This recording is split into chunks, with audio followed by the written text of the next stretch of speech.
Welcome to my world, everyone. This is Like It or Not with Michael Lane, and Michael Lane is who I be.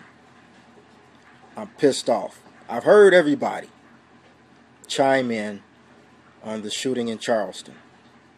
I sat back and I waited. So now I'm going to drop this on y'all from the hood dungeon. I'm pissed off in a lot of areas, but I'm going to talk about two. First off, that roof kid. This idiot, this coward, is one of the biggest cowards I've ever met. If he was so big and bad and really wanted to start a race war, why didn't his tough ass go out to the ghetto, go out to the hood, travel here in Chicago? Why didn't he set it off then? Why didn't he try to pop it off with some gangsters out here, some street thugs? If he was so big, bad, and bold. He went to a church because he knew a church was nonviolent. He's a coward, punk. He wouldn't try that in the streets. No, he wouldn't. So that punk, that gunk, that coward, that sissy, that little scrawny, I wish I had a moment with him. He would have got his butt kicked immediately. Probably would be fighting for his life right now. That's what pissed me off. He's a coward.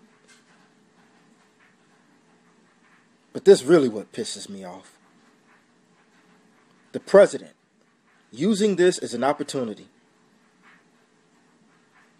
to further divide the country and to push his gun control agenda. We have a president that had the nerve to use the N-word.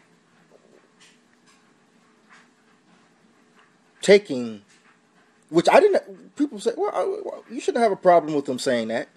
Well, black people, if you think that only you can use the word nigger, then why aren't you at least half pissed that the president used it? Don't forget, he's not black. He's mulatto. That's the proper term. So if this nigger word is so allegedly offensive to you, but only you can use it, what gave him the right to use it? But all this talk, and I told you, white people, I told you in my past videos, look at my past videos if you haven't watched it, that whites are under attack. So the act of one isolated incident by one scrawny coward, which most people are against, white, black, and in between. But they're all of you white people are being placed in that same box. Oh, that's unless if you're liberal, then you're fine. But this is what pissed me off about the president, using gun control and all that stuff. Let me tell you what the president should have really said, instead of talking about his agenda. Because nobody's calling him out on Chicago. It's impossible to get a gun in Chicago. Impossible to do it the right way. But yes, Chicago is the murder capital of the nation. The murder capital.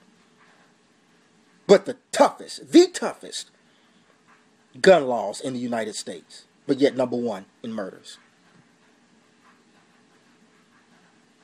July 4th weekend is coming up. I'm going to get into him later, though. Mr. Rahm Emanuel. But anyway, the president won't explain that. Because we know what the president is doing.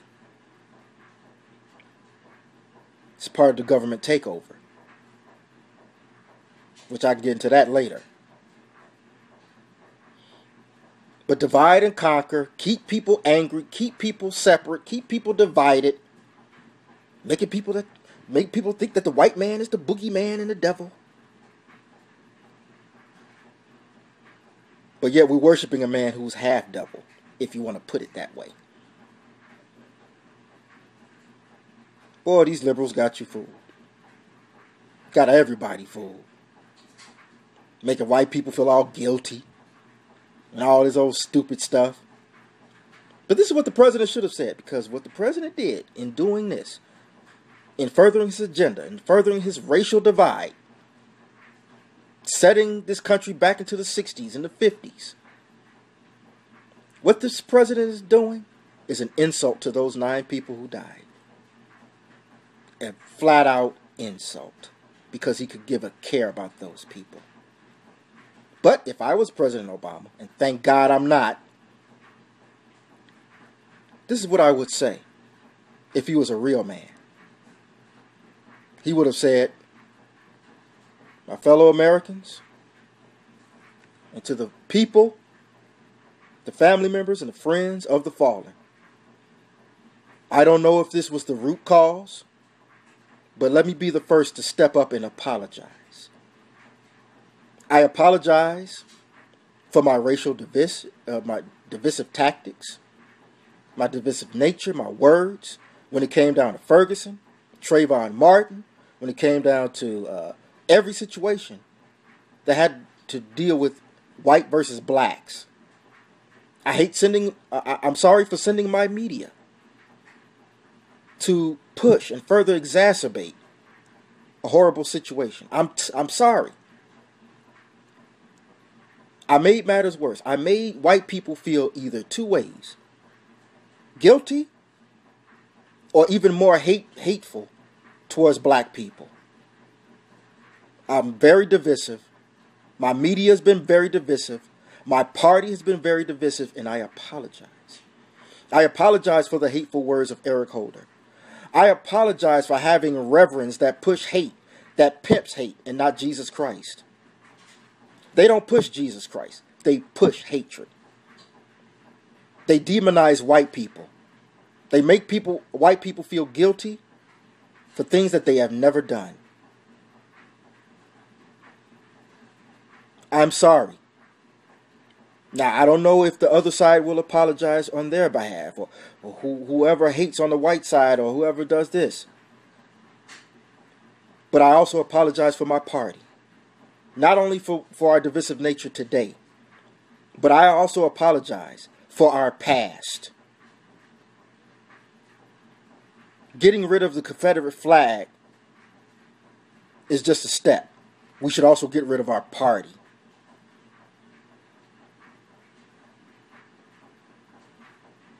I, the president, am so sorry.